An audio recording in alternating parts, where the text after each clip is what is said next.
सोचिए, आज एक एलपीजी गैस सिलेंडर ने पूरे देश की रसोई को हिला दिया है। घर में खाना बनाने, पानी गर्म करने के लिए रोज सोचना पड़ रहा है। आज क्या बनेगा, कैसे बनेगा, यही सोच में सभी रह रहे हैं।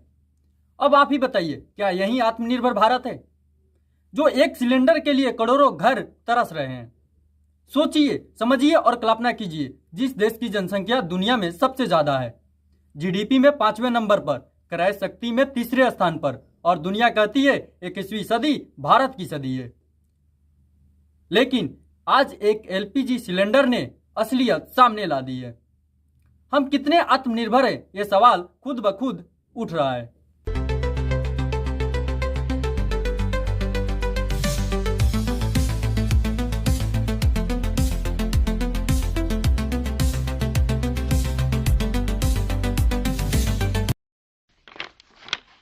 नमस्कार, मैं मुकेश कुमार स्वागत करता हूं द हंटर तक में। और आप देख रहे हैं वो रिपोर्ट जो आपकी रसोई की सच्चाई उजागर करती है। अब सुनिए जमीनी हकीकत की बात। भूषण कुमार मित्तल उम्र 66 साल पंजाब के बरनाला में एलपीजी गैस सिलेंडर के लिए लाइन में खड़े थे, किंतु प्रचंड गर्मी में लाइन में खड़े रहते रहते उनका हार्ट अटैक आ गया और वो मर गए। दूसरी तरफ यूपी के फर्रुखाबाद जिले में 75 साल के एक बुजुर्ग भी लाइन में खड़े थे, किंतु देर तक लाइन में खड़े रहने के बाद उनका भी हार्ट अटैक आ गया और वो कोलैप्स कर गए।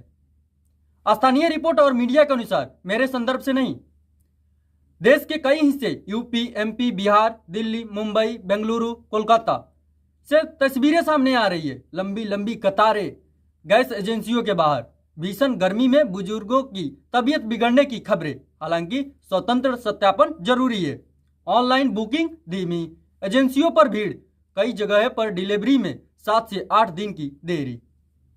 सरकार का कहना साफ है, घरेलू यूजर्स के लिए पर्याप्त स्टॉक है, घबराने की जरूरत नहीं है। पैनिक बुकिंग और होर्डिंग ये समस्या बढ़ रही है और उन्होंने कदम उठाए हैं। 25 दिन रिफिल रूल लागू किए हुए हैं। कमर्शियल सप्लाई कट, प्राथमिकता घरेलू को, होर्डिंग पर रेड, 12,000 प्लस छापे, 15,000 सिलेंडर जब्त किए गए हैं।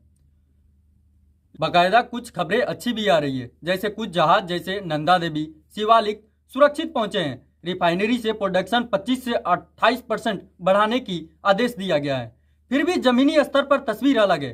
कतारें, देरी और कुछ जगह में ब्लैक ज्यादा कीमतों में बिक रही है। वैश्विक कारण समझिए, पश्चिम एशिया में यूएस, ईरान, इजराइल कॉन्फ्लिक्ट के कारण स्टेट ऑफ होर्मुज शिपिंग लगभग रुक गई है। भारत अपनी एलपीजी का 60% आयात करता है, उसमें से ज्यादातर मिडिल ईस्ट से ही गुजरते हैं। मार्च के पहले हफ्ते में खपत 17% प्लस घटी, लेकिन डिमांड बढ़ी पैनिक से। भारत में आज 33 करोड़ प्लस घरों में एलपीजी कनेक्शन है। हर दिन लाखों सिलेंडर डिलीवर होते हैं, लेकिन सप्लाई डिमांड में असंतुलन साफ दिखाई दे रहा है। इसमें कीमतें भी प्रभावित हुई है। दिल्ली में 14.2 kg सिलेंडर अब 913 रुपये में मिल रहे हैं, पहले 853 के आसपास मिल रहे थे। मुंबई में 912 रुपये, कोलकाता में 931। कई जगहों पर न मिलने से प्रीमियम ब्लैक की शिकायतें आ रही है। सबसे बड़ा सवाल, प्रधानमंत्री उज्ज्वल योजना से 10 करोड़ प्लस गरीब महिलाओं को मुफ्त कनेक्शन मिले थे। अब इस संकट में उन घर परिवारों का क्या होगा? कई जगहों पर फिर से चिंता छाई है, क्या चूल्हा फिर धुआं छोड़ेगा?